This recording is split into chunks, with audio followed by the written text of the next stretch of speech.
I don't think this is a good idea. Oh, this looks very icy. Whoa, yep, it was.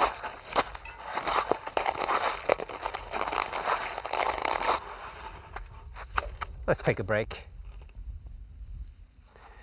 So when it comes to pedals, in my case, all roads leads to Shimano. And that is basically what I've learned along the way. You might have seen I have done a few videos on pedals in the past, but I ended up on Shimano XTRs off-road and Shimano Dura Ace on-road, and that's pretty much where I am, and I don't really see myself going somewhere else. I know there are other lighter pedals, and I know these 9100 XTRs are not perfect. Creeping seals, hello? But this might actually fix that issue. Well, it looks like it. So why is this the forbidden upgrade or hack? We have this weight weenie trick of getting cheap titanium spindles off eBay or something like that, and basically swapping that spindle, making the pedal a lot lighter actually. On Shimano though, they use a cup and cone style bearing, so if you put the titanium spindle, you won't get more than a couple of hundred Ks, and those loose balls will basically grind down that titanium spindle. So that's why everyone says, and I even mentioned in some video that I thought about it, and everyone was like, no, don't do that, not a good idea. But of course I couldn't just listen to the reason, and I put some titanium spindles in there. These spindles though actually have a trick up their sleeve, which actually solves that cup and cone issue. So again, let's head inside and we will take a closer look at how this works. So here we have the original XTR 9100 pedals with the creeping seals and all. Well, in my case it's only the right pedal, and as I mentioned before, I think in some video, I simply put a strip of electrical tape around the spindle up against the seal, and that has kept that seal in place for well over a year now. So of course I needed to note the original weight of the pedals, both coming in pretty much at 157 grams or 315 grams for the pair. So let's see if we can do something about that. And here are the new titanium axles from a company called METI. I guess that's how you pronounce it, which I think is an Italian company, judging by the manual. And from what I can find, they only make these for the M9100 XTR pedals. I ordered these from R2 Bike, like most things these days, and I've not seen them anywhere else on any of the bigger online stores at least. I think they actually sell this as a complete pre-modded pedal as well. Now, as mentioned in the beginning, the difference from a cheap eBay axle is that with these you actually swap the cup and cone type bearing setup that Shimano uses for 2 cartridge bearings, so no loose steel balls eating up that softer titanium axle. At least that's the claim. The manual is in Italian, but at least there's some pictures and diagrams for reference, so it should be pretty straightforward. Basically, I only noted what will be carried over from the old spindle to the new. So the first step, disassembling, was pretty straightforward. Only thing to note really is that the right pedal is reverse threaded. That should not surprise many since they are clearly marked on the pedal body. A 50mm spanner to get the pedal body off, and that will reveal the spindle assembly with the 2 nuts at the end that holds the cup and cone style bearing in place. These are threaded the same way as the pedal bodies, so in the case of this right pedal, they are reverse threaded. The outer 7mm nut lock the second 8mm nut in place, which in turn acts as a bearing race, providing the bearing preload. So I made sure I didn't lose these 2 nuts, as they will be reused. Once they were off, I could remove the bearing sleeve and balls. So a lot of balls. They were pretty greasy, so luckily they didn't fly all over the place, but they are tiny.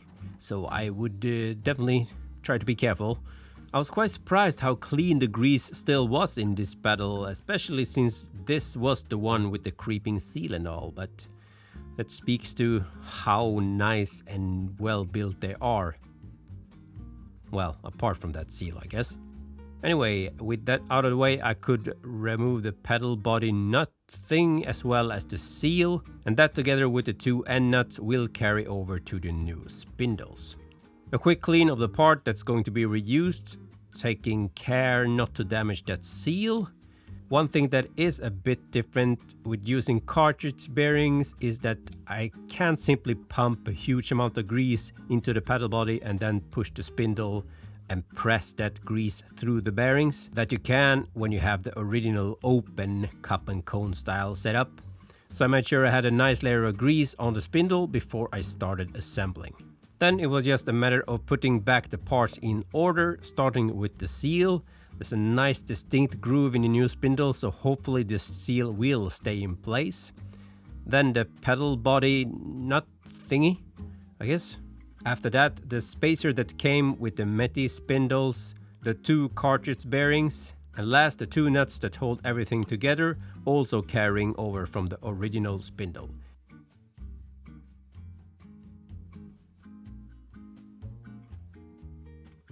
Giving that a good snug. I was still erring on the safe side, pumping in a generous amount of grease into the pedal body before pressing in the spindle. Push that sucker in and again use that 50mm wrench to tighten everything up. Again, reverse threaded. 10 Nm is the spec for that. I used my precision forearm for that job. A vise would also have done the job, I think. After that, I still had some play in the pedal, which is definitely not acceptable. I tried to tighten down the nut even more, but it was pretty clear that that wasn't the problem here. So off with the pedal body again, and I noticed the play came from the bearings. But I couldn't remove it by tightening the nuts even more. But I noticed that inner cone style nut that acts as a bearing race for the original bearing setup was kind of pressing the cone part basically between the bearing and the spindle. So I couldn't tighten that one to take out that play. So all I did was flipping the nut so I had the flat side against the inner race of the bearing, and then I could tighten the nut to take away all that play. So back with the pedal body again, and everything was nice and snug as it was supposed to be. Done and done. So the result on the scales, 131 grams per pedal or 262 grams for the set. And if you will remember, the original weight was 315 grams for the pair, so that's a 53 gram saving. Not too shabby. Now, if you don't really have any interest in saving a few grams, I would never really mess around with third-party spindles, especially Shimano, as I said. And while these spindles seem to have solved that issue with the cup and cone setup, I don't think it will be a more durable solution in the end. I have about 700k now on these in different conditions, but mostly very nice weather and tarmac for the most part. A few single track sessions here and there, but I definitely don't go in mud and stuff like that. So yeah, I wouldn't put any weight on that in terms of durability. Although I will say that seal that kept creeping on the original spindle has stayed in place this far, so it might actually be an upgrade. But anyway, I still wouldn't really recommend that. But the biggest reason for that though is the price, because for this spindle upgrade you can basically buy a new set of pedals. It's not in the same league as the cheap eBay axles you can find out there. I've done similar eBay conversions on Speedplay before without any issues that I would be fine with, but I would definitely stay away from those when it comes to Shimano pedals. So this video doesn't really make sense, but it's a good excuse to do some riding and some descending. Peace to the world. Beautiful weather. particular descent.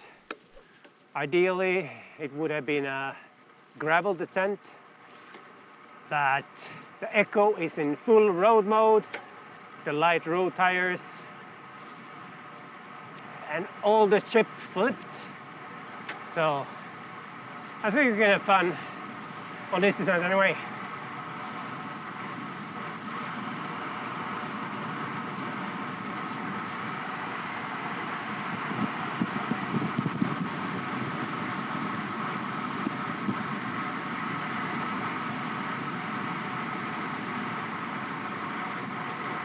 Still have a little bit of snow left over.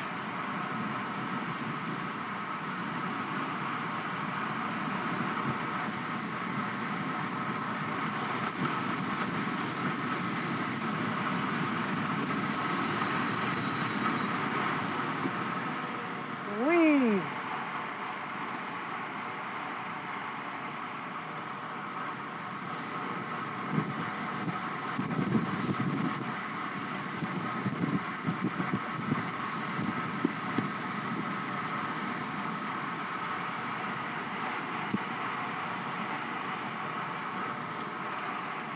A little bit wider road than my recent descent. Fun to mix it up.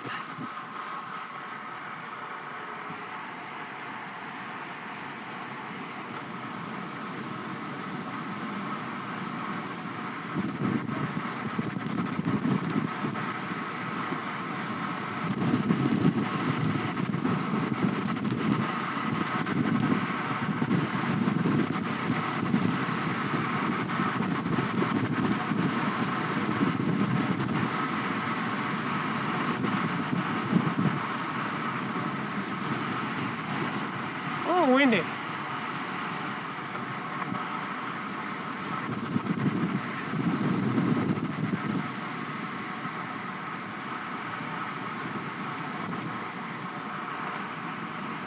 The road tightens up a bit.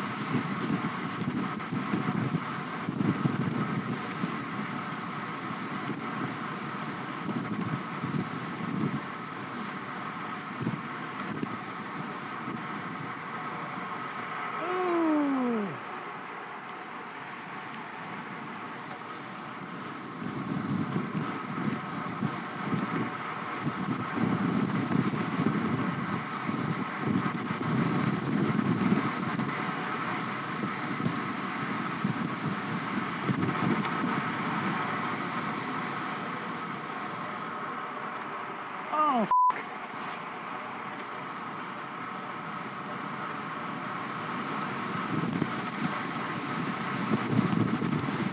damn, the wind is strong.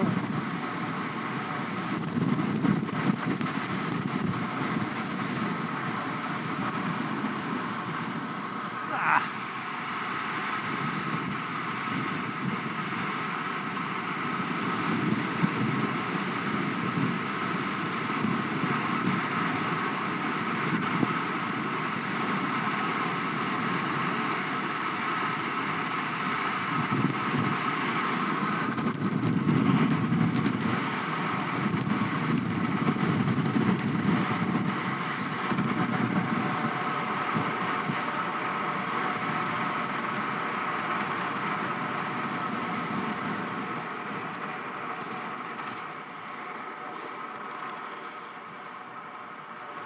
Whew.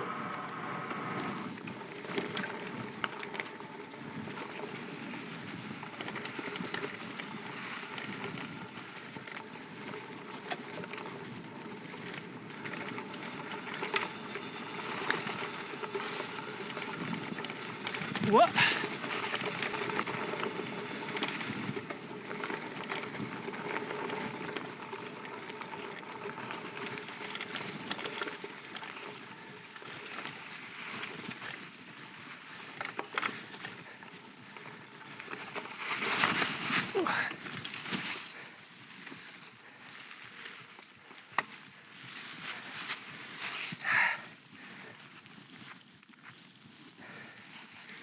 Well, that was fun.